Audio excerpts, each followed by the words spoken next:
There's a reason the world feels noisy, restless, and disconnected. Most people have never truly met themselves.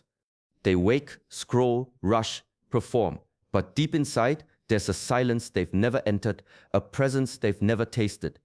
In Shaolin, we begin where the world ends in stillness, not to escape, but to face, because the hardest person to sit with is yourself. This one habit I'm going to share with you has shaped every master, every disciple, every warrior who ever walked the path of self-mastery. And no, it's not a trick. It won't make you feel better for a moment. It will change you quietly, permanently, from the inside out.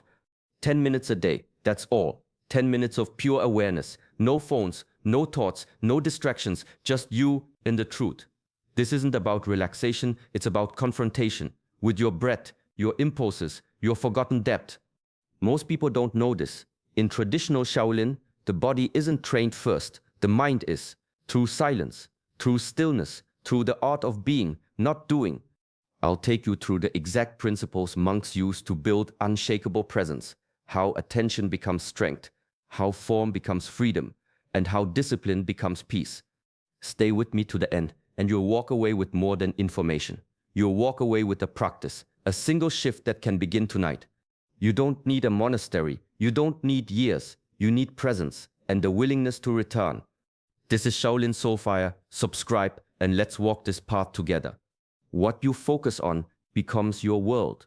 In the temple, I was once told to sweep the same courtyard every morning.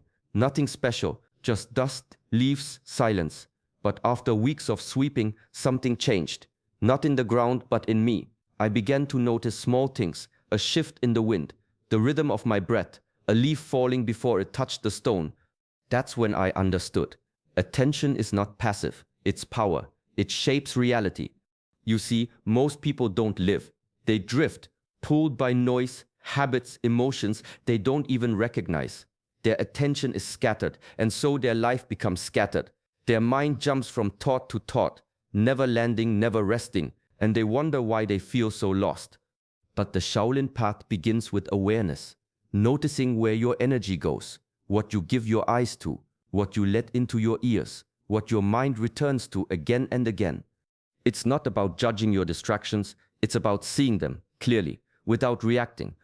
Start small. When you eat, eat. When you walk, walk. When you speak, speak slowly. Bring your full attention to one thing and hold it there like a flame in the wind.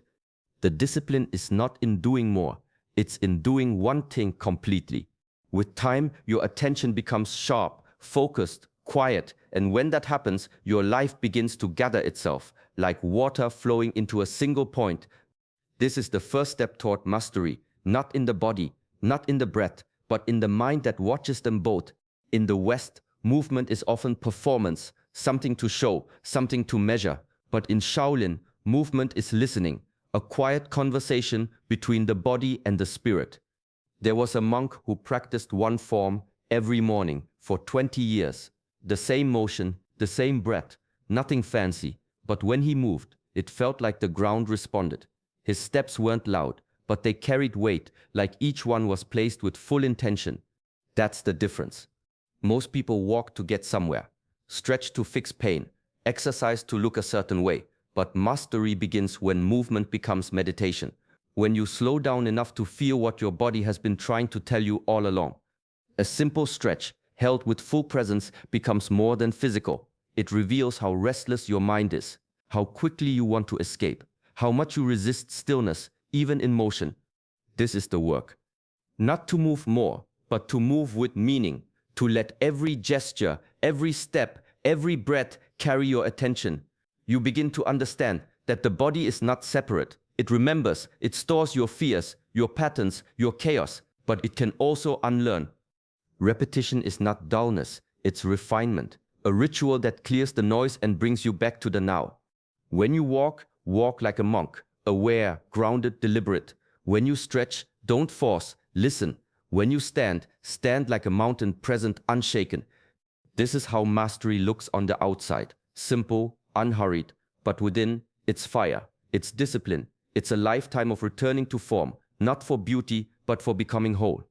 Long before the first bird sings, the temple is already awake. Not from urgency, not from alarms, but from devotion. There's something sacred about the hour before dawn. The sky is still holding its breath. The world hasn't remembered its chaos yet. And in that space, quiet, untouched, you meet the clearest version of yourself. Monks rise in the stillness, not to prove anything, not to conquer the day, but to begin it with reverence. The first breath, the first movement, the first thought, they matter. They set the rhythm, like the first stroke of a brush on empty paper. In the early hours, one bow is enough. One breath, taken with full awareness, becomes an offering, a silent way of saying, I am awake, not just from sleep, but to life itself. Most people rush into their day like a storm, but a master enters it like a ritual. When you wake with intention, you don't chase time, you shape it. You don't react, you respond. Even something as simple as pouring water, walking to the door, or opening a window becomes a moment of training. Mindfulness isn't an idea. It's how you carry yourself in the small things. And that's the secret. The first 10 minutes are not about doing more. They're about remembering who you are before the world tells you who to be. Stand, breathe, bow, not to a god or a tradition, but to the present moment. Walk slowly, not because you must, but because you can. Let the stillness of morning shape the stillness inside you. This is not routine. This is ceremony, a daily returning, a quiet declaration that the day will not move you. You will move through the day. In the monastery, silence isn't just a rule. It's a shield, not to suppress expression, but to protect the mind. Because what enters through the eyes and ears doesn't leave easily. It lingers. It shapes your thoughts, your moods, your energy. Long ago, a senior monk gave this lesson. Guard your senses the way a warrior guards the gate. Not everything deserves entry. He wasn't speaking in metaphor. Every sound you absorb, every image you let in, feeds the mind just like food feeds the body. Some things nourish. In Shaolin training, the day begins without music, without chatter, without news. The first hour is kept clear, clean, because the mind, fresh from sleep, is like a still lake. Drop in one stone of distraction, and ripples will follow you for hours. So the habit becomes this. Be intentional with input. Notice the way your body reacts when you scroll without thinking. Notice the tension after listening to conflict, the heaviness after watching something violent or shallow. These are not small effects, they are seeds. Instead, choose what builds. Nature, study, silence, sacred words, movements that calm the nervous system, sounds that steady the breath. Even your own speech is part of this discipline. Speak less, but say more. Let your words carry weight, not noise. Let your voice become part of your practice. Mastery begins when consumption becomes conscious, when you no longer allow the outside world to pour into you without question. You are not a container for the world's chaos. You are a vessel for clarity, and that clarity is preserved by what you let in and what you leave out. There's a quiet truth in Shaolin that takes years to understand. The form does not change, but you do. One kick, one breath, one motion, repeated again and again until your body stops thinking and starts knowing. What begins as technique becomes rhythm. What begins as effort becomes ease. What begins as practice becomes presence. There was a young disciple who asked, "Why do we repeat the same movement every day?" The master said nothing. He simply motioned for him to kick again and again. Months passed. The student grew frustrated, then tired, then silent, but he kept kicking. And one day, the ground beneath his foot felt different. He struck not with strength, but with awareness. No wasted motion, no hesitation, just pure, clean precision. That day he understood the form never changed. He did. In the modern world, people chase novelty, always looking for the next secret, the next shortcut. But mastery is repetition, not for the sake of doing more, but for the sake of going deeper. It's not about the kick. It's about who you become through the kick. Choose one practice, a breath, a stretch, a mantra, one thing that aligns you, and give it your attention daily. Let time be your sharpening stone. Let boredom come and pass. Let resistance speak and stay silent. Repetition wears away the ego. It teaches humility. It reveals what cannot be rushed. When you return to the same form with a different mind, you start to see its hidden layers. The movement becomes a mirror, and in it, you meet the part of you that endures, the part that grows without needing to be seen. This is not routine. This is transformation. Quiet, patient, relentless. In the heart of the temple, there's a silence that feels alive. It's not empty, it's not cold, it's full of presence, of depth, of listening. You can feel it in the way the monks walk, in the way they bow, in the space between each word. Silence here is not the absence of noise, it's the presence of clarity. One elder once said, "You don't find truth in loud places. Truth waits in quiet corners." And that's what training teaches, how to stop rushing toward answers and start listening for what's already there. Not just with the ears, but with the body, with the breath, with the whole being. The habit begins with one small pause. Before you speak, breathe. Before you answer, feel. Let silence touch the moment. Most of the world reacts, but reaction is fast, shallow, automatic. It's survival. A pause, on the other hand, is mastery. It allows space, space for reflection, space for discipline, space to choose a response that aligns with your principles, not just your mood. Silence becomes a shield, a mirror, a teacher. It shows you your impulses before they become actions. It gives you time to see clearly, speak wisely, move deliberately. Even in combat training, silence matters. The greatest power is not in speed, it's in timing, and timing requires stillness within, not panic, not noise, just calm readiness. Let silence be your ally, not to withdraw from life, but to move through it with intention. Speak less, listen more, and when you do speak, let it come from a place that's been sifted by stillness. That's where wisdom lives, not in the mind that knows, but in the one that waits. A slouched back, shallow breath, eyes always searching, these things speak, even when no words are spoken. In Shaolin, posture is more than appearance, it's alignment. Not just of the spine, but of intention, attention, and inner state. The body doesn't lie. It reveals the shape of the mind. A tense jaw often hides an anxious thought. Drooping shoulders can reflect defeat long before it's admitted. But the reverse is also true. A calm breath can still a storm inside. An upright spine can remind the spirit to stand tall. There's a reason monks walk the way they do. Slow, deliberate, grounded. Every step is placed, not just taken. Each movement carries presence. It's not a show, it's a signal. I am here, fully. There's a lesson in this for anyone. Most people move unconsciously, their bodies pulled by emotion, habit, or hurry.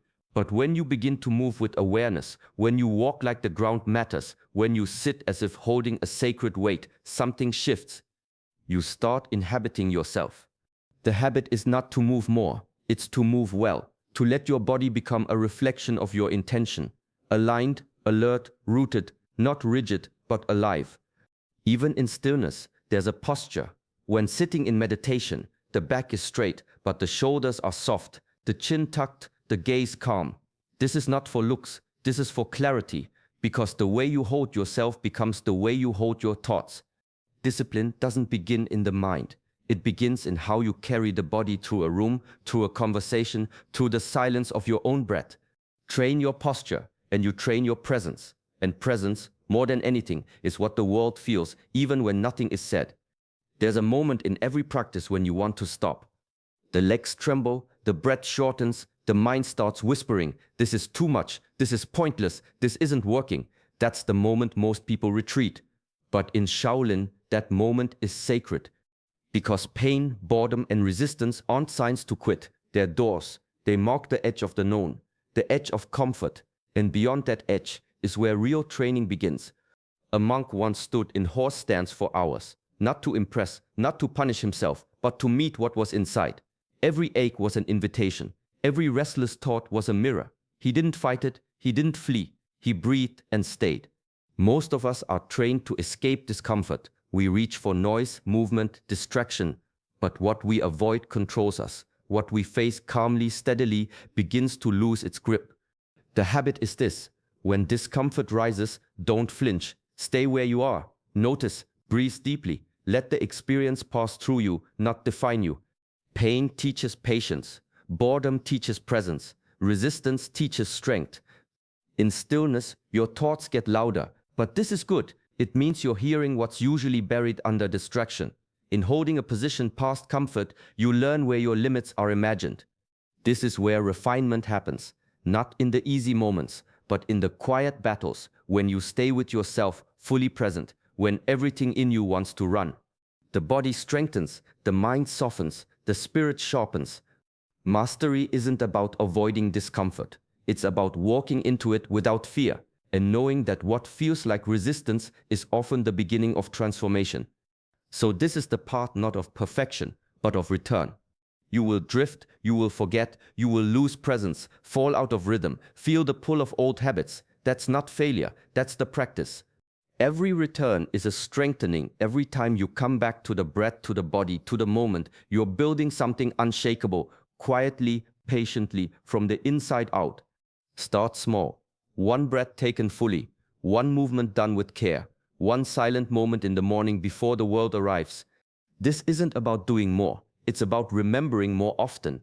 Your attention is the seed, your presence is the soil, repetition is the water, and time will bring the growth. If you felt something today, carry it with you, not just as an idea, but as a discipline, a habit of awareness, a way of walking through your life with calm strength and quiet clarity. Thank you for walking this path with us. If this teaching spoke to something in you, like the echo of a deeper truth, like, share, and subscribe to our channel. We'll be here, returning always.